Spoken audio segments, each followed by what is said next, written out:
మన ముఖ్యమంత్రి జగన్మోహన్ రెడ్డి గారు ఒంగోలు వచ్చి ఇళ్ల పట్టాల పంపిణీ కార్యక్రమాన్ని ప్రారంభించి దాంట్లో ఆ సందర్భంగా పూర్తి అవాస్తవాలు అబద్ధాలు చెప్పడం జరిగింది. ఈరోజు ఆర్టీసీ డిపోలో చుట్టూ పల్నాడు జిల్లా కానీ బాపట్ల జిల్లా కానీ నెల్లూరు జిల్లా ప్రకాశం జిల్లాలో ఉన్న ఆర్టీసీ డిపోలన్నీ కూడా మూతేసి ఆ బస్సులన్నీ కూడా జనాన్ని తరలించడానికి పెట్టారు. అట్లాగే కాలేజీలన్నిటికీ స్కూల్స్కి కూడా సెలవులు ఇచ్చి ఈరోజు ముఖ్యమంత్రి వస్తున్నారంటే ఎక్కడికి వస్తున్నా స్కూళ్ళు సెలవులు, కాలేజీ సెలవులు. ఈరోజు కూడా అదే పద్ధతిలో కాలేజీలకు సెలవులు ఇచ్చి జనాన్ని తోలి ఒక సభ నిర్వహించడం జరిగింది. ఈ సందర్భంగా అన్ని అబద్ధాలు, అభూత కల్పనలే జగన్మోహన్ రెడ్డి గారు చెప్పడం జరిగింది. పేదలకు పెత్తందారులకు మధ్య పోటీ అని చెప్పడం జరిగింది. పేదలు ఎవరు, పెత్తందారులు ఎవరు? ఈ దేశంలో 29 రాష్ట్రాలు ఉన్నాయి. 28 మంది ముఖ్యమంత్రులకి ఎంత ఆస్తుందో అంతకంటే ఎక్కువ ఆస్తి ఒక్క జగన్మోహన్ రెడ్డికే ఉంది. ఇది రికార్డు పరంగా ఆయన ఇచ్చిన అఫిడవిట్లోనే ప్రూవ్ అయింది. 28 మంది ముఖ్యమంత్రులు ఎంత ఆస్తుందో అంతకంటే ఎక్కువ ఆస్తి జగన్మోహన్ రెడ్డికి ఉంది. జగన్మోహన్ రెడ్డి వాడే చెప్పులు 1,50,000 రూపాయలు, ఆయన బట్టలు లక్షల్లో ఉంటాయి. ఆయన 29 ఎకరాల్లో బెంగళూరులో ప్యాలెస్, 3 లక్షల చదరపు అడుగులతోటి హైదరాబాద్లో ప్యాలెస్, 2 ఎకరాల్లో తాడేపల్లి ప్యాలెస్, ఇడుపులపాయ ప్యాలెస్, పులివెందుల్లో ప్యాలెస్. ఆయన పేదవాడని చెప్పి చెప్పడం జరిగింది. అదేవిధంగా 2,55,000 కోట్ల రూపాయలు పంపిణీ చేసి ఈ దేశంలోనే నేనే పెద్ద సంక్షేమ కార్యక్రమాలు అమలు జరుపుతున్నానని చెప్పడం జరిగింది. ఈ దేశంలో, ఈ రాష్ట్రంలో ఇన్ని అప్పులు చేసిన ముఖ్యమంత్రి ఎవరూ లేరు. ఈ 5 సంవత్సరాల కాలంలో 2,60,000 కోట్ల నుంచి 12 లక్షల కోట్లకి అప్పులు తీసుకెళ్ళటం జరిగింది. అందులో నువ్వు 2,55,000 కోట్లు పంపిణీ చేశానని చెప్పటం దివాలా కోరుతనం అని చెప్పి నేను తెలియజేస్తూ ఉన్నాను. అంతేకాదు ఎస్సీ, ఎస్టీ, బీసీ మైనారిటీలు నా ఎస్సీ, నా ఎస్టీ, నా బీసీ, నా మైనారిటీ అని చెప్పుకున్న నువ్వు ఎస్సీ, ఎస్టీ సప్లాన్ రద్దు చేసి గతంలో తెలుగుదేశం ప్రభుత్వంలో పల్లెటూళ్ళలో కానీ టౌన్లో కానీ ఎస్సీ ఏరియాల్లో సప్లాన్ అమలు చేసి సిమెంట్ రోడ్లు, డ్రైన్స్, కమ్యూనిటీ హాల్సు అనేక కార్యక్రమాలు పెద్ద ఎత్తున నిర్వహించి వాళ్ళకి వ్యక్తిగతంగా లబ్ధి చేకూర్చే విధంగా లోన్స్ ఇచ్చి వాళ్ళని తమ కాళ్ళ మీద తాము నిలబడే విధంగా ఇన్నోవా కార్లు, జేసీబీలు ఇచ్చి బెస్ట్ అవైలబుల్ స్కూల్స్ పెట్టి విదేశీ విద్య పెట్టి ఇన్ని కార్యక్రమాలు చేస్తే వాటన్నిటిని కూడా రద్దు చేసి ఈరోజు ఎస్సీ, ఎస్టీలకు సంబంధించిన 27 పథకాలను రద్దు చేసావు. బీసీలకు సంబంధించిన ఆదరణ అనేక విదేశీ విద్యా పథకం, వాళ్ళకి సంబంధించిన లోన్స్ మొత్తం రద్దు చేసావు. అన్ని వర్గాలకి వాళ్ళు స్వయంగా వాళ్ళ కాళ్ళ మీద వాళ్ళు నిలబడే విధంగా చేయకుండా నీ ఇష్టారాజ్యంగా వ్యవహరించి అందరికి ఇచ్చే పథకాలు నేనేదో ఇచ్చానని చెప్పటం అనేది ఇది చాలా దుర్మార్గం. నీ ప్రభుత్వంలో తెలుగు మీడియం తీసేసి నేను ఇంగ్లీష్ మీడియం పెట్టా అంటున్నావు. చంద్రబాబు ప్రభుత్వంలో ఇంగ్లీష్ మీడియం, తెలుగు మీడియం 2 మీడియాలు ఉన్నాయి. ఏ విద్యార్థి ఏది కావాలనుకుంటే ఆ మీడియంలో చదువుకునే వెసులుబాటు ఉంది. అది పద్ధతి. అంతే తప్ప నువ్వు విద్యా వసతులు మెరుగుపరచకుండా స్కూళ్ళన్నీ మూతవేసి టీచర్ ఉద్యోగాలు భర్తీ చేయకుండా ఒక డిఎస్సి కూడా ఇలా నీ 5 సంవత్సరాల్లో టీచర్లు లేకుండా నీ విద్యా విధానం ఎట్లా అమలు జరుపుతున్నావు? పాఠం చెప్పే టీచర్ ఉన్నాడా? ఏ స్కూల్లో అన్నా సరిగ్గా ఇంగ్లీష్ వచ్చిన టీచర్ ఉన్నారా? ఇవన్నీ డెవలప్ చేయకుండా అబద్ధాలు ప్రచారం చేయటం నీకే చెల్లిందని చెప్పి తెలియజేస్తున్నాను. అట్లాగే తెలుగుదేశం పార్టీ వాళ్ళు ఇళ్ల స్థలాలు రాకుండా కేసులు వేశారని చెప్పి అబద్ధాలు చెప్పటం మీకే చెల్లింది.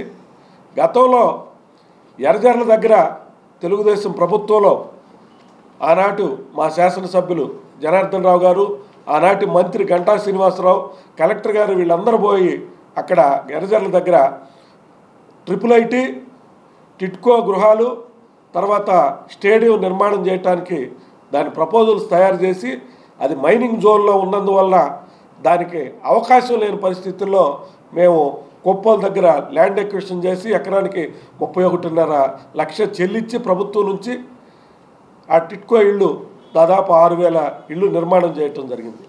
వాటిని గత 5 సంవత్సరాల నుంచి పాడుపెట్టి వాటిని తుప్పు తినే విధంగా పేదవాళ్ళు 3 లక్షల రూపాయలు ఖర్చుతోటి ఒక్కొక్కటి వాళ్ళకి లోన్లు పెట్టించి ఈరోజు వాళ్ళకి ఆ పేదవాళ్ళకి ఆ ఇల్లు హ్యాండ్ ఓవర్ చేయలేదు, బ్యాంకులో కిస్తీలు కట్టమని చెప్పి వాళ్ళకి ఈరోజు నోటీసులు వస్తున్న పరిస్థితి ఉంది.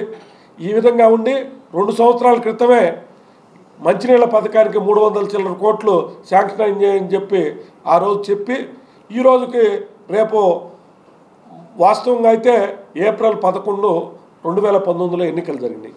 ఇది ఈరోజు ఫిబ్రవరి 23, అంటే 46 రోజుల్లో ఎన్నికలు రాబోతూ ఉంటే, వారం రోజుల్లో కోడ్ రాబోతూ ఉంటే ఈరోజు ఇళ్ల స్థలాలు ఇచ్చాము, ఇళ్ళు శాంక్షన్ చేసామంటే ఇది ఎంతవరకు సబబు? 80% పూర్తయిన టిట్కో ఇళ్ళను పాడుపెట్టి ఈరోజు ఎన్నికల ముందు ఇట్లాంటి అబద్ధ ప్రచారం చేయటాన్ని ప్రజలందరూ కూడా గమనిస్తూ ఉన్నారు. వాటి విలువ 6 లక్షలు అని చెప్తావు. ఎక్కడన్నా అగ్రహారానికి కిలోమీటర్ అవతల సెంటు 6 లక్షలు ఉందా అంటే ఎకరం 6 కోట్లు ఉందా? ప్రజలు కూడా అంత అమాయకులు కాదని చెప్పి కూడా జగన్మోహన్ రెడ్డి ఇట్లాంటి అబద్ధపు మాటలు చెప్పొద్దని చెప్పి అట్లాగే తెలుగుదేశం ప్రభుత్వంలో స్కాటర్డ్ హౌస్కి 2.5 లక్ష లోన్ ఇస్తే ఈరోజు నువ్వు 1,80,000 ఇస్తా. రేట్లు ఎంత పెరిగినాయి? ఇసుక ఎంత? ఆ రోజు 1,500 ఇసుక, ఈరోజు 5,000. ఆ రోజున్న సిమెంట్ ధర ఎంత? ఆ రోజున్న ఇనుము ధర ఎంత? 1,80,000లో ఎలా ఇళ్ళు నిర్మాణం చేస్తారో ఒక్కసారి నువ్వే ఆన్సర్ చెప్పాలని చెప్పి ఒక నిర్మాణం చేసి చూపించమని చెప్పి కూడా కోరుకుంటున్నాం. ఇట్లాంటి అబద్ధ ప్రచారం, అసత్య ప్రచారం చేయొద్దు. నువ్వు చెప్పిన మాట ఒక్కటి కూడా ఈరోజు వరకు నెరవేర్చలేదు. ఆ రోజు వారంలో CPS రద్దు చేస్తానన్నావు. ఆ రోజు ఏమేమి చెప్పావో మొత్తం ఉద్యోగులకి అబద్ధాలు చెప్పావు. తర్వాత 3,000 కోట్లతోటి రైతులకు ధరల స్థిరీకరణ నిధి అన్నావు. 4,000 కోట్లతోటి ప్రకృతి వైపరీత్యాల నిధి అని చెప్పావు. 12,500 రైతు భరోసా అన్నావు. అన్నీ అబద్ధం మాటలే. ఈరోజు కూడా నువ్వేమి చేసింది లేదు. అది ఈ రోజు వల్ల నువ్వు ప్రభుత్వంలోకి వచ్చిన తర్వాత లిక్కర్ వ్యాపారం చేసావు. దానిలో ఆన్లైన్లో లేకుండా మీరే జగన్మోహన్ రెడ్డి తయారు చేసి జగన్మోహన్ రెడ్డి పార్టీకి సంబంధించిన వాళ్ళే లిక్కర్ వ్యాపారం చేసి ఒక అది నాణ్యత లేని నాసిరకం మద్యం అమ్మి ప్రాణాలతోటి చెలగాటం ఆడింది ప్రభుత్వం. అట్లాగే ఇసుక రీచులు ఈరోజు గ్రీన్ ట్రిబ్యునల్ కూడా ఈరోజు సుప్రీంకోర్టుకి నివేదించడం జరిగింది. కలెక్టర్లు కూడా అబద్ధపు రిపోర్ట్లు ఇచ్చారని చెప్పి ఈరోజు గ్రీన్ ట్రిబ్యునల్ సుప్రీంకోర్టుకి నివేదించడం జరిగింది. వేలాది కోట్లు ఇసుక కుంభకోణం జరిగింది, మైనింగ్ మాఫియా జరిగింది. ఇవి తప్ప అభివృద్ధి ఎక్కడ ఒక ఉద్యోగం లేదు, ఒక కంపెనీ లేదు, ఒక రోడ్డు లేదు, ఒక డెవలప్మెంట్ లేదు, ఒక అరాచక పాలన కొనసాగింది. జగన్మోహన్ రెడ్డి నిన్ను సాగనంపడానికి 45 రోజులే టైం ఉంది. 45 రోజుల్లో నిన్ను సాగనంపడానికి ఆంధ్రప్రదేశ్ ప్రజలు సిద్ధంగా ఉన్నారని చెప్పి నేను తెలియజేసుకుంటున్నాను. ఈరోజు ఒంగోలు నగరంలో ముఖ్యమంత్రి వైఎస్ జగన్మోహన్ రెడ్డి చేతుల మీదుగా 25,000 మందికి ఇళ్ల పట్టాలు పంచామని చెప్పని ఒంగోలులో పేద ప్రజలకి మేము సువర్ణావకాశం కల్పించామని చెప్పని జగన్మోహన్ రెడ్డి గారు మాట్లాడుతూ ఉన్నాడు. ఎకరా మన సెంటు ఇచ్చిన భూమి ఇచ్చిందే సెంటు 6 లక్షల రూపాయలు విలువైన భూమి అని చెప్పని సాక్షాత్తు ముఖ్యమంత్రి జగన్మోహన్ రెడ్డి మాట్లాడుతూ ఉన్నాడు. అక్కడ ప్రభుత్వ లెక్కల ప్రకారం రిజిస్టర్ వాల్యూ ప్రకారం ఎకరా 8 లక్షలే ఉంది ఇప్పటికి కూడా. ఆయన బాలినేని శ్రీనివాసరెడ్డి గారు ఆయన కొంతమందికి లబ్ధి చేయటం కోసం ఒక ప్రాంతం ఎన్నుకొని అక్కడ ఉన్న మార్కెట్ విలువ కన్నా ప్రస్తుతం రియల్ ఎస్టేట్ ధర కూడా ఎకరా 15 లక్షలు అట్లా అందుకన్నా పోవట్లేదు. అక్కడ 35 లక్షలకి రైతులకు ఇప్పించాడు. సరే ఓకే, జనాలకు ఉపయోగపడేది ఇళ్ల స్థలాలు కాబట్టి ప్రజలకు ఏదో మంచి జరిగిద్దనే ఉద్దేశంతో ఎవరు మాట్లాడలేదు. అంటే మీరు ఏ మాటలైనా చెప్పినా చెల్లుబాటు అని చెప్తే ఒక నిర్ధారణకు వచ్చి లేనిపోయిన కలపల మాటలు ప్రజలకి చెప్పడంలో ఈ జగన్మోహన్ రెడ్డి తిట్ట. ఇకపోతే ఈ ఒంగోలు శాసనసభ్యుడు ఎవరైతే ఉన్నాడో బాలినేని శ్రీనివాసరెడ్డి గారు, ఆయన ఎమ్మెల్యే అయ్యి దాదాపు 5 ఏళ్ళు కావస్తుంటే ఇప్పుడు కళ్ళు తెరిచాడు. ఇప్పుడు ఇంకొక 4 రోజుల్లో ఎలక్షను, అదే 2 నెలల ఎలక్షన్ ఉందనగా, ఒక 15 రోజుల్లో కోడ్ వస్తుందనగా 25,000 మందికి ఇళ్ల స్థలాలు ఇస్తున్నాం అది అని చెప్పని చెప్పుకుంటూ ఒంగోలులో తెలుగుదేశం పార్టీ హయాంలో ఎక్కడ ఇప్పుడు కూడా ఒక సెంటు స్థలం ఇవ్వలేదని చెప్పని మాట్లాడుతూ ఉన్నాడు. గతంలో తెలుగుదేశం పార్టీ హయాంలో ఒంగోలుకి ఏదైతే శివారు కాలనీగా ఉన్నాయి అప్పట్లో, ఇప్పుడు హార్ట్ ఆఫ్ ద టౌన్గా ఉండే ఒడ్డివానికుంట కానీ, మన అక్కడ మిలిటరీ కాలనీ కానీ, ఇకపోతే మన రెవెన్యూ కాలనీ కానీ, విలేకరుల కాలనీ కానీ ఈ రోజున ఒంగోలులో హార్ట్ ఆఫ్ ద టౌన్ లాగా తయారై ఉన్నాయి. తెలుగుదేశం పార్టీ ఆయన వచ్చింది. బల్లంమెట్లో పట్టాలు తెలుగుదేశం పార్టీ ఆయన వచ్చింది. పొనుపాటి కాలనీ కానీ, ఇక్కడ నెహ్రూ నగర్ కానీ, బలరాం కాలనీ కానీ, ఇవన్నీ ఇంకా చెప్పుకుంటూ పోతే ప్రతిదానికి తెలుగుదేశం పార్టీ టైంలో ఇచ్చింది అనేది నీకు ఒక క్లారిటీకి మా గతంలో మా మాజీ శాసనసభ్యులు మా ప్రీతమ నాయకులు దామచర్ల జనార్దన్ గారు మీరు ఇట్లాంటి పదే మాట్లాడితే ఒక మీడియా సమావేశం ద్వారా ఎవరి టైంలో ఎన్ని ఇచ్చారు, ఏమేమి కాలనీ ఇచ్చారని చెప్పిన తర్వాత మీరు ఈ రోజుకి ప్రెస్ మీట్ అయితే పెట్టలేదు. మళ్ళీ ఇవాళ జగన్మోహన్ రెడ్డి ముందు నువ్వేదో పొడిచావని చెప్పని కలబొల్ల మాటలు చెప్పడం కోసం ఈరోజు నీ మాట్లాడుతూ ఉన్నావు. మేము ఒకటే అడుగుతా ఉన్నాం, మీరు ఏ రోజన్నా ఈ ఇళ్ల స్థలాల కోసం భూసేకరణ ఇప్పుడు ఈ 25,000 ఎకరాలు కాకుండా మీరు 5 సార్లు ఎమ్మెల్యేగా ఉన్నప్పుడు 1 సెంటు భూసేకరణ చేశారని అడుగుతూ ఉన్నాం. కరణం బలరామకృష్ణమూర్తి గారు ఎంపీగా ఉన్నప్పుడు మన ఇంద్రమ్మ ఇళ్ళు, పులి వెంకటరెడ్డి ఇంద్రమ్మ ఇళ్ళు, రాజీవ్ గృహకల్ప, ఇంద్రమ్మ గృహాలు ఇవన్నీ ఆ టైంలో బలరాం గారి టైంలో చేసింది. అంతకుముందు ఈ కేశరాజ్ కెంట్రా, చిన్నమల్లేశ్వర కాలనీ ఇది కూడా ఎండోమెంట్ నుంచి స్థల సేకరణ చేసింది తెలుగుదేశం పార్టీ హయాంలోనే.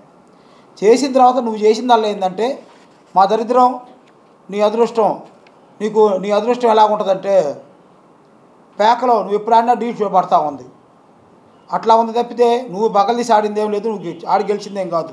అట్లా మేము స్థల సేకరణ చేయటం, మా గవర్నమెంట్ పోవటం, నువ్వు పట్టాలు ఇచ్చుకోవటం, ఆ పట్టాలకి ఈరోజు పొజిషన్ లేవు.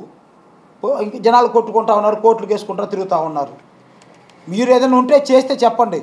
చేయను కళ్ళబుల్ల మాటలు చెప్పుకుంటా తెలుగుదేశం పార్టీ చేయలేదు, చంద్రబాబు మీరు చేసిందల్లా ఏంటంటే ఇప్పుడు అయితే 25,000 పట్టాలకి ల్యాండ్ అక్విజిషన్ జరిగింది. నీ టైంలో ఇప్పుడే, గతంలో ఎప్పుడు చేయలా, తెలుగుదేశం పార్టీ చేసిందే, నేను చేశాను చెప్పుకుంటా ఉన్నావు. ఇకపోతే వాటర్ స్కీమ్ గురించి మాట్లాడుతూ ఉన్నాడు. ఇవాళ శంకుస్థాపన చేయించామని చెప్పని ఆయన ఇప్పుడు ఇవాళ వచ్చి శంకుస్థాపన చేశాడు. నువ్వు సంవత్సరాల క్రితం ర్యాలీయే చేసావు. అంటే సంవత్సరాల క్రితం ర్యాలీ చేసింది అబద్ధమా? నేను తెచ్చాను 326 కోట్లు నీటి ప్రాజెక్టుకి అని చెప్పి అన్నావు.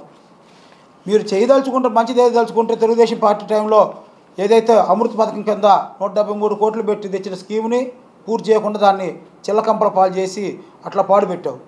ఇక పేదవాడి కళ నెరవేర్చడం కోసం శాశ్వతంగా ఇల్లు నేరుగా ఇంట్లో చేరే విధంగా G+3 తీసుకొస్తే ఈ రోజుకి అవి పాత ఎనుము కింద స్క్రాప్ కింద పెట్టావు. ఇది కూడా ప్రజాధనమేనండి. ఆ రోజున ఇస్తే 6,000 మందికి ఈ రోజున శాశ్వత నివాసం నేరుగా ఇంట్లో చేరి ఉండేవాళ్ళు. అవి మీకు కనపడవు. అవి చేసేందుకు జనార్దన్ గారు చేశారు. జనార్దన్ గారు మంచి పేరు వస్తుందని చెప్పిన ఒక హక్కు వస్తుంది తప్పితే మీకు ఒకటే మేము చెబుతా ఉన్నాం, మీరేందనేది మీరు రేపు 25,000 పట్టాలు ఇవ్వండి, 50,000 పట్టాలు ఇవ్వండి, మీ పట్ల ఒంగోలు ప్రజలు ఒక నిర్ణయానికి వచ్చున్నారు. ఆ నిర్ణయం అనేది 2024లో ఎన్నికల్లో స్పష్టంగా ఉంది. మీరు ఎంత చేసినా, ఎన్ని మాయలు చేసినా తిరుగుతూ మళ్ళీ కొత్త స్కీమ్ ఒకటి పెట్టారు. డివిజన్లో తిరగటం, తెలుగుదేశం పార్టీ కార్యకర్తలకి డబ్బు చూపించడం, మీరు ఏమైనా చేయండి 2024లో ఒంగోలులో తెలుగుదేశం పార్టీ జెండా ఎగిరిద్ది. దామచర్ల జనార్దన్ గారు ఎమ్మెల్యేగా అవుతారని ఒంగోలు ప్రజలు ఇప్పటికీ ఒక స్పష్టమైన ఆలోచనలో ఉన్నారని చెప్పి మీ ద్వారా తెలియజేస్తాం. ఈరోజు రాష్ట్ర ముఖ్యమంత్రి వర్యులు జగన్మోహన్ రెడ్డి గారు ఒంగోలులో 25,000 మందికి ఇళ్ల పట్టాలు ఇచ్చే కార్యక్రమంలో పాల్గొనడానికి వచ్చి బాలినేని శ్రీనివాసరెడ్డి గారు అయినటువంటి స్థానిక శాసనసభ్యులు వారు ఏర్పాటు చేసినటువంటి సభలో పాల్గొని వాళ్ళిద్దరూ ఏ రకంగా పచ్చి అబద్ధాలు వల్లే వేస్తూ ఒంగోలు నగర ప్రజలను నమ్మించే ప్రయత్నం చేశారనేదని తెలుగుదేశం పార్టీ ఈరోజు ప్రజలకు పూసగుచ్చినట్టుగా వివరించడానికి ఈ పత్రికా విలేకరుల సమావేశం ఏర్పాటు చేయడం జరిగింది.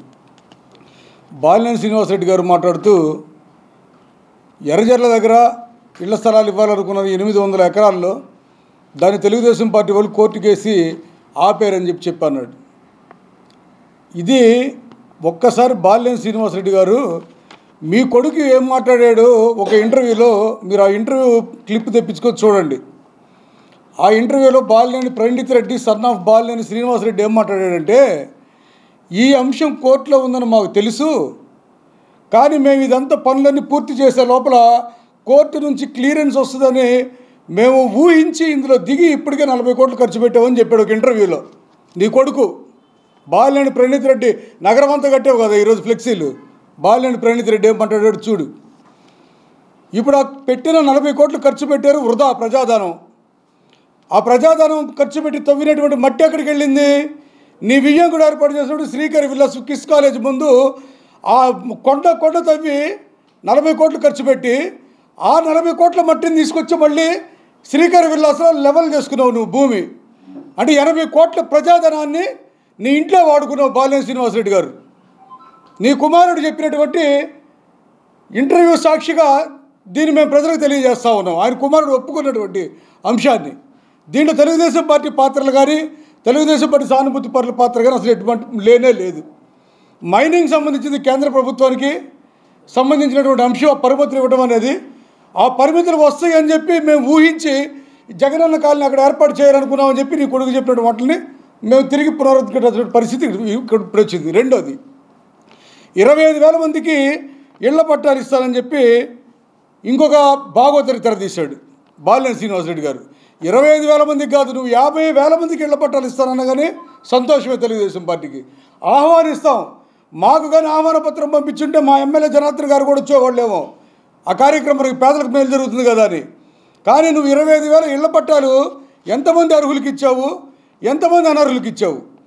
నువ్వు నీ పార్టీలో ఉన్నటువంటి మీ వైసీపీ నాయకులు, కార్పొరేటర్ల భర్తలు, భార్యలు, వైసీపీలో ఉన్నటువంటి ఆడ మగ నాయకులు, కార్యకర్తలు, ఒక్కొక్క ఇళ్లలో కార్పొరేటర్ తల్లి, తండ్రి, బావమరిది, అన్న, చెల్లెలు, అక్క, తమ్ముళ్ళు, ఒక్కొక్క ఇంట్లో 4 మొదలుకొని 8, ఒక్కొక్క ఇంట్లో 2కు మించి పట్టాలు, ఒక్కొక్క ఇంట్లో అర్హత లేని వాళ్ళందరూ నువ్వు ఇచ్చిన ఏ పట్టా అర్హత లేకపోయినా నువ్వు బల్క్గా ఇచ్చి పడేసావు. ఇళ్లలో 25,000 మంది పట్టాలు ఇవ్వటం అన్యాయం, చాలా అక్రమాలు చేస్తున్నావు నువ్వు అని చెప్పి నీ పార్టీకి సంబంధించినటువంటి నాయకుడు హైకోర్టులో వేశాడు.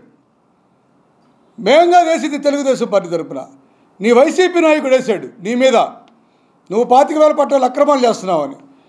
ఈ అక్రమాలను వెలికి తీసే క్రమంలో మీ పార్టీ నాయకుడు మళ్ళీ నీ మీద ఇంకొక ఆరోపణ చేశాడు. అది కూడా ఈరోజు ముఖ్యమంత్రి గారి సాక్షిగా సభలో చెప్పారు, నేను ఎకరాకి 8 లక్షలు తీసుకున్నానంట అని.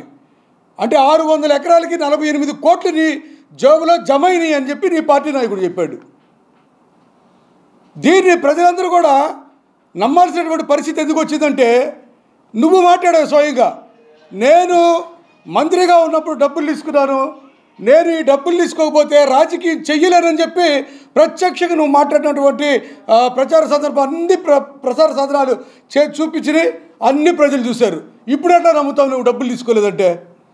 నీ నోడితే నువ్వు ద్వంద్వ నీతి, నీ నాలుగు ఎన్ని మడతలు తిరుగుతావు, ఎన్ని మలుపులు తిరుగుతావు కూడా తెలియకుండా మాట్లాడుతూ ఉన్నావు నువ్వు. నీ ఇంట్లో పని పిల్ల, అయ్యా మీ ఇంట్లో పని చేస్తున్నాను, పట్టా ఇవ్వలేదు మా ఇంట్లో అంటే, నీకు పని పిల్లకు కూడా పట్టా ఇవ్వలేదు గొప్పగా చెప్పాడు. మా ఇంట్లో పని పిల్ల, నీకు ఇల్లు ఉంది, నీకు ఇల్లు రాదని అన్నాడంట బాలినేని శ్రీనివాసరెడ్డి. ఇవి ఈ ప్రెస్ మీట్కి వచ్చే ముందు ఒక అరగంటలో ఫైండ్ అవుట్ చేసినటువంటి అనర్హుల లిస్టు, ఈ పసుపు రంగులో పూర్తి చేసినవి, ఇది ఒక 15 వరకు ఒక అరగంటలో చూసి తీసుకో. దీంట్లో ఇంటి పన్ను, ఇప్పుడు నివసిస్తున్న వారి ఇంటికి ఈ పన్ను కడుతున్నారు. కొత్తగా ఇప్పుడు జగనన్న లేఅవుట్లో వాళ్ళకి ఇది వచ్చింది, ఇల్లు వచ్చింది. అనర్హులు పాపం పని పిల్లకి మాత్రమేనా ఇల్లు ఉందని చెప్పి ఇల్లు ఇవ్వలేదంట ఆయన పని పిల్లకి. చూడండి ఇవన్నీ ప్రూఫ్స్. వీళ్ళందరికీ సొంత ఇల్లుండి, అసలు వీళ్ళ పేర్ల మీద సొంత ఇల్లుండి పన్నులు కడతా ఉంటే వీళ్ళందరికీ ఇళ్ళు వచ్చినాయి. ఎవరు వీళ్ళందరూ? వైసీపీ కార్యకర్తలు, నాయకులు, వీళ్ళందరూ.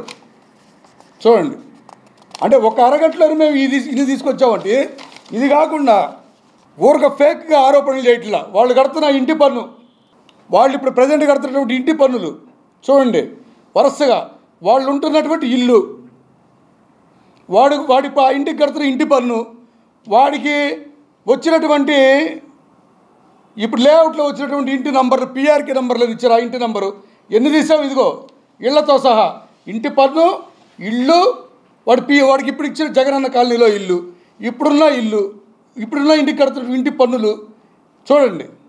ఇవన్నీ ఇటువంటి అక్రమాలకు తెరదీసినటువంటి బాలినేని శ్రీనివాసరెడ్డి ఈరోజు జనార్దన్ గారి మీద, తెలుగుదేశం పార్టీ మీద బురద చల్లుతూ 25,000 ఇళ్ల పట్టాలు ఇచ్చారు, లేకపోతే కలెక్టర్ గారు 20,000 చిల్లర ఇచ్చారన్నారంట. 20,000లో మేమంటున్నాం కనీసం 5 నుంచి 10,000 మంది అయినా అర్హులు ఉన్నారని చెప్పి ప్రశ్నిస్తున్నాం. ఈ అక్రమాలన్నీ చూస్తూ ఉంటే తప్పకుండా వీటన్నిటి వెలికి తీస్తాం. బాలినేని శ్రీనివాసరెడ్డి చరిత్రలో ఇళ్ల పట్టాలు అక్కడ బెల్లంకోట గారికి సంబంధించిన క్యాండీ ఫోటో తయారు చేస్తూ చిరంజీవి అనేవాడు తహసీల్దార్ సస్పెండ్ అయ్యాడు. ఇదే బాలినేని శ్రీనివాసరెడ్డి ఇళ్ల పట్టాలు తయారు చేపిస్తుంటే ఆ రోజు కూడా ఆయన ఇచ్చింది ఇట్లాంటి భరోసా పత్రంలాగా ఇళ్ళకి స్లిప్పులు రాసి ఇచ్చాడు. ఆ చిరంజీవి ఏదో రకంగా ఉద్యోగంలో చేరి గుంటూరు ప్రమోషన్ మీద పోతే రీసెంట్గా సంవత్సరం క్రితం హైకోర్టు అతన్ని ప్రమోషన్ నుంచి మళ్ళీ రివర్షన్ ఇచ్చింది. అంటే ఆర్టీఓగా ఉన్న చిరంజీవి మళ్ళీ ఎంఆర్ఓగా సెక్షన్ ఆఫీసర్లో పనిచేసుకుంటూ ఉన్నాడు. కలెక్టర్ గారు మీకోసమే చెప్తుంది, దినేష్ కుమార్ గారు, రేపటి రోజున దీని మీద తెలుగుదేశం పార్టీ వదిలిపెడితే అక్రమాల మీద మేము చూపించినటువంటి మీరు ఇచ్చిన లిస్టులో మీరు అఫీషియల్గా చూపించిన 20,000 ఇళ్ల పట్టాల్లో తీసినటువంటి అక్రమాలు ఇవన్నీ ఇంకా తీస్తాం. తీసిన తర్వాత దీని మీద న్యాయపరమైన చర్యలకు వెళ్తాం. నిజమైన అర్హులకు ఇవ్వాలనేది మా లక్ష్యం. ఆ లక్ష్యాన్ని చేరుకునే క్రమంలో పేదలకు మేము ఎప్పుడు తెలుగుదేశం పార్టీ అండగా ఉంటుందని తెలియజేస్తున్నాం. అదే క్రమంలో జనార్దన్ గారు నేను ఒక ఇళ్ల పట్టా అన్న ఇచ్చావా అన్నాడు బాలినేని శ్రీనివాసరెడ్డి. మా నగర అధ్యక్షులు వారు చెప్పారు, స్థల సేకరణ చేయటం మాది, నీ అదృష్టం మాను, నువ్వు వచ్చి పట్టాలు ఇవ్వటం. ఇచ్చిన పట్టాలకి ఇంతవరకు పొజిషన్లు లేవు, తన్నుకుంటూ ఉన్నారు. 25,000 మందికి ఇళ్ల పట్టాలు ఇస్తూ ఉంటే నీ అనుచరగణం 9వ డివిజన్లో ఏం చేశారు? ఒక నెల క్రితం హైకోర్టులో ఉన్నటువంటి పట్టాలని, హైకోర్టు ఉత్తర్వులు, నిషేధ ఉత్తర్వులు ఉన్నటువంటి పట్టాలని అక్రమంగా, సొసైటీ కింద ఉన్న పట్టాలని అక్రమంగా స్వాధీనం చేసుకున్న అంశం కాదంటావు నువ్వు బాలినేని శ్రీనివాసరెడ్డి? చెప్పు. 9వ డివిజన్లో నీ అనుచరులు చేసే అక్రమాల గురించి చెప్పు. హైకోర్టు ఉత్తర్వులు కూడా, నిషేధ ఉత్తర్వులు కూడా ఉల్లంఘించి 25,000 ఇళ్ల పట్టాలు ఇస్తా ఉంటే నువ్వు 25 పట్టాల మీద ఎందుకు పట్టారు? నీ అనుచర గడం అది 6 లక్షలు 5 లక్షలు చేసే పని అయితే మరి దీని మీద ఎందుకు పట్టారు వచ్చి నీ అనుచర గడం? దీనికి సమాధానం చెప్పు.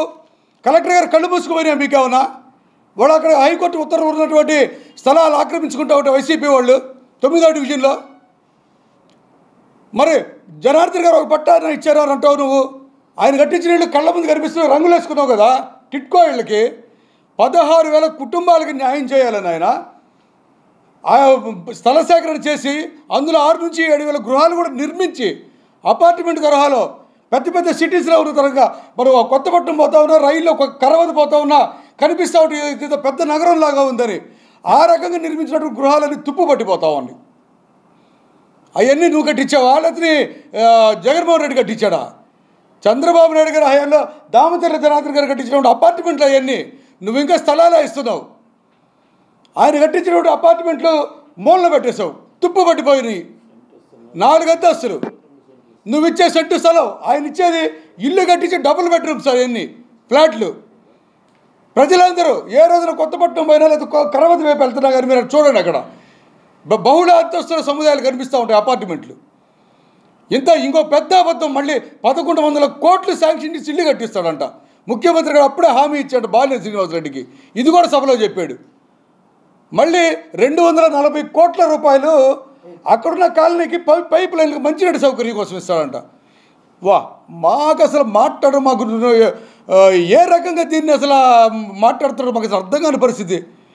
సంవత్సరం క్రితం ఊరేగాడు ఆయన 330 కోట్లు తెచ్చానని మంచినీళ్ళకి. ఏడున్నాయి 330 కోట్లు? ఇప్పుడు ఈ 240 కోట్లు మంచినీళ్ళకేనంట. అక్కడ ఇంకో 1,100 కోట్లు 1,300 కోట్ల రూపాయలు. ఆ 300 కోట్లు దానివాడి 1,300 కోట్ల రూపాయలు ఎప్పుడు తెస్తాడు? ఇంకొక 20 రోజుల్లో ఎన్నికల నోటిఫికేషన్ వస్తూ ఉంటే. అంటే బాలినేని శ్రీనివాసరెడ్డి ఎన్నికలు వచ్చేసరికి ఏ రకంగా అయినా డబ్బు ద్వారానో ప్రలోభాల ద్వారా ప్యాకెట్ కాడు కదా, చెయ్యి బాగా ఆడుద్ది కదా, డబ్బు విపరీతంగా ఆడుద్ది కదా. క్యాసినోలు అసలే మేము చెప్పిన మాటలే కదా, అతను చెప్పిన మాటలే కదా.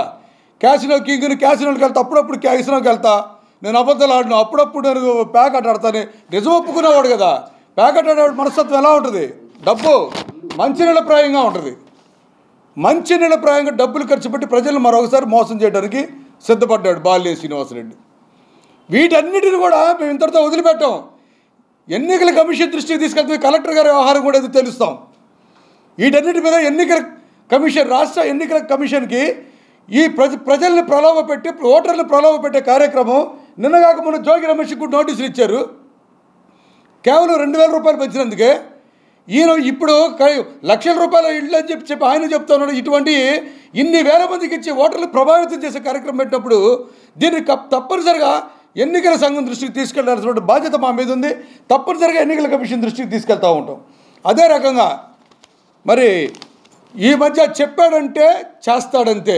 అసలు ఎందుకు కట్టుకున్నారో బ్యానర్లు ఎందుకు తెలియదు. బాలినేని శ్రీనివాసరెడ్డి గారి గురించానండి. నగర ప్రజలందరూ ఒకసారి మీరు కూడా 10 మందికి చెప్పండి, చెప్పాడంటే చేస్తాడంతే. నేను అడుగుతున్నా, మాగుంట శ్రీనివాసరెడ్డి గారికి ఏం చెప్పావయ్యా నువ్వు? ఆయన కనబడలేదు ఈరోజు మాకు. మీకేమైనా కనిపించారండి పత్రికా విలేకరులు? మాగుంట శ్రీనివాసరెడ్డి గారు అక్కడ ఏమైనా జగనన్న ముఖ్యమంత్రి సభ మీద అక్కడ కనిపించాడు వేదిక మీద? మాగుంట శ్రీనివాసరెడ్డి నేను కలిసే పోటీ చేస్తున్నాం, ఆయన పోటీ చేయకపోతే నేను కూడా పోటీ చేయను అన్నట్టుగా సంవత్సరం నుంచి బాగా ఊదాడుగా. ఏడా మాగుంట శ్రీనివాసరెడ్డి? ఏడున్నారు వారు? ఆయనకి హ్యాండ్ ఇచ్చేసావు అంటే నీ అవినీతి భాగవతం కానీ లేకపోతే నీ మాట తప్పుడు భాగవతంలో ఒక భాగాలు చెప్తున్నావు కొన్ని. 2009లో ప్రతిరోజు నీరు ఇవ్వకపోతే నేను అసలు పోటీ చేయను అన్నాడు. 2009లో ప్రతిరోజు నీరు ఇవ్వకపోతే నగర ప్రజలకి. 2009కి ఇప్పటికి ఇంకా నగర ప్రజలకు ఇప్పటికి పెరిగిపోయింది. అప్పుడు ఇంకా తక్కువ మందే ఉంది. 2009 ఎన్నికల్లో నగర ప్రజలకు రోజు నీరు ఇస్తానన్నావు, ఇచ్చావా? ఇందాక చెప్తున్నాడు మళ్ళీ 230 కోట్లు అక్కడ, 330 కోట్లు ఇక్కడ. అంటే ఏదో ప్యాకెట్ ముక్కలు లాంటివి చూపించాడు. 230 కోట్ల ప్యాకెట్ ముక్క ఒకటి, అంటే అవి ఉంటాయి కదా ఆసు ఉంటాయి కదా కింగ్ టైప్లో. 230 కోట్ల కార్డు ఒకటి పేక ముక్క, 330 కోట్లకు పేక మొక్క ఇంకోటి చూపించి, 1100 కోట్లు ఇల్లు కట్టి పేక మొక్క ఇంకోటి చూపించి ఇవన్నీ నేను చేసేస్తా అంటా ఉన్నాడు. మేము అడిగాము ఇప్పుడు ఈరోజు అసలు నువ్వు ఎన్ని వాగ్దానాలు ఇచ్చి ఎన్ని నెరవేర్చావు నువ్వు ఈ నగరంలో? బాలినేని శ్రీనివాసరెడ్డి గారిని. అదేవిధంగా ముఖ్యమంత్రి గారిని కూడా ఈ సందర్భంగా మేము ఒక మంచి సందేశం ప్రజలకు ఇస్తారు అని చెప్పి చాలా ఆశించాము తెలుగుదేశం పార్టీ తరఫున. మోసపోయినటువంటి బాలినేని అనుచరులు, బాలినేని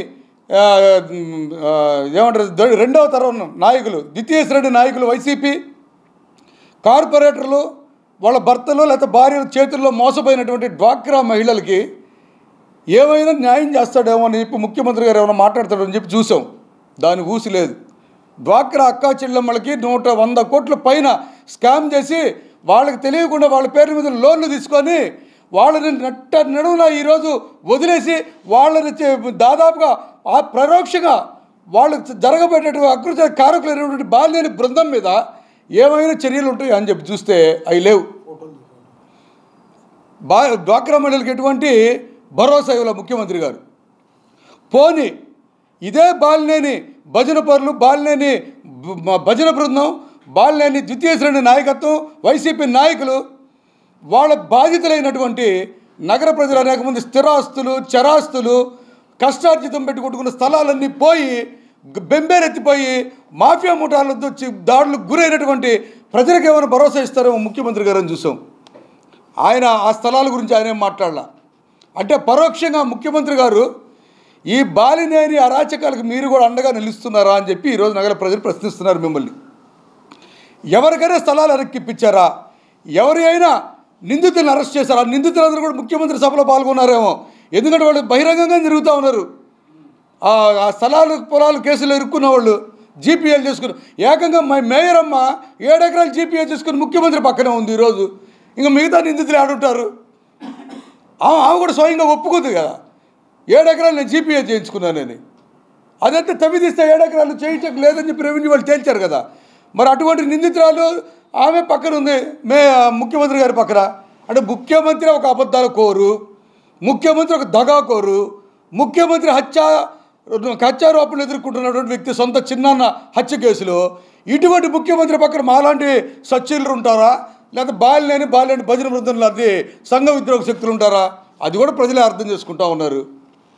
వీటన్నిటికీ సమాధానం చెప్పడానికి రాబోయే ఎన్నికల్లో ప్రజలు సిద్ధంగా ఉన్నారు బాలినేని. అంతేకాకుండా నువ్వు జనార్దన్ గారి మీద అనవసరమైనటువంటి ఆరోపణలు చేయబాకు.